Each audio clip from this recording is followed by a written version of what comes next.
This is section 4.5, part 3, where we are going to look at solving quadratic equations. So just a reminder, what makes a quadratic equation is the exponent of 2 on our variable, which is typically x. So in order to solve a quadratic equation in this form, we are going to want to isolate the x squared.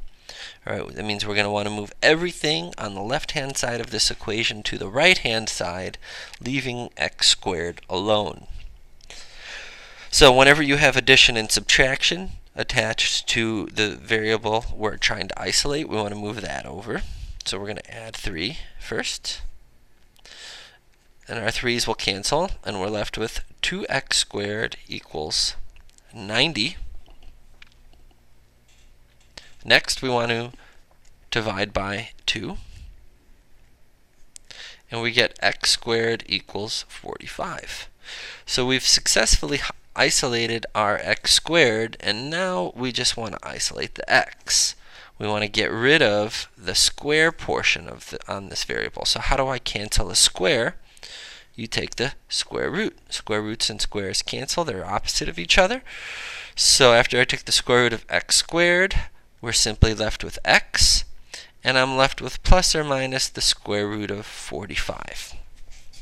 Now, before you say, woo, I'm done, all right, you really need to pay attention to this square root here. You need to ask yourself, is this square root simplified?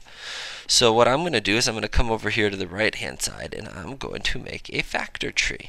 I'm going to say, what numbers go into the square root of 45? Well, I see I have the factors of 5 and 9. 5, the factors of that are just 1 and 5, so I can't go any further here. Factors of 9, 1 and 9, those won't help me. 2 doesn't go into it, but 3 goes into 9 3 times. So I can see 5 can be simplified. And remember, whenever we have a factor tree and you have a number twice, you've got a pair, that number will go outside of the parentheses. So I have x equals plus or minus 3 times the square root of 5, because whenever I have a loner, a number that doesn't have a pair, that number is going to go underneath the radical symbol here. So our final answer is going to be x equals plus or minus 3 times the square root of 5. If you were to leave it as plus or minus the square root of 45, you would not get full credit because this is not simplified. You have to put your answer in most simplified form. Alright, one last one. Alright, so we've got 1/2 times the quantity x minus 2 squared plus 1 equals 4. So yes, we want to solve the quadratic. We want to get x alone, but notice x is inside this whole quantity. So what I want to do is I'm going to isolate this whole quantity squared. I want to get this whole quantity squared alone. Alright, so that must mean I want to move this 1 over, and then I want to move over the 1/2.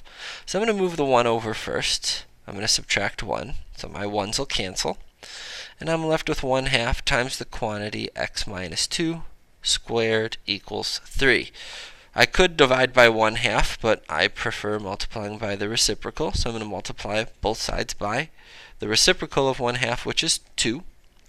And the 2 and the 1/2 will cancel, and I'm left with the quantity x minus 2 squared equals 6. So now I've successfully got the quantity squared alone. Now I want to just get the quantity alone. Alright, and I want to cancel that square, just as I did in the previous problem. How do I cancel a square? Take the square root. So I'm going to take the square root of both sides, and I have the square root and the square cancel, so I'm left with x minus 2 equals plus or minus the square root of 6. You need to ask yourself, can 6 be simplified? Well, there's 1 and 6. That won't work. You never want to start with 1. Alright, and what are the other factors? 2 and 3. And 2 can't be simplified, nor can 3. So do I have any pairs of numbers? I don't. So when you see that happen, you know that 6 is the most simplified form of that radical, so I can erase that work. So the last bit is to now get the x alone. So I want to move over this 2, add the 2 to the other side. And no, you can't add the 2 to the 6. The 6 is underneath the square root, so it's not plus or minus the square root of 8. That's a common mistake. All right, a constant cannot be combined with a radical. All right, you have to keep them separate. So here my 2's cancel, and my final answer is 2, because it's a positive 2, plus or minus the square root of 6. And there's your final answer. That's the end of part 3 and the end of section 4.5.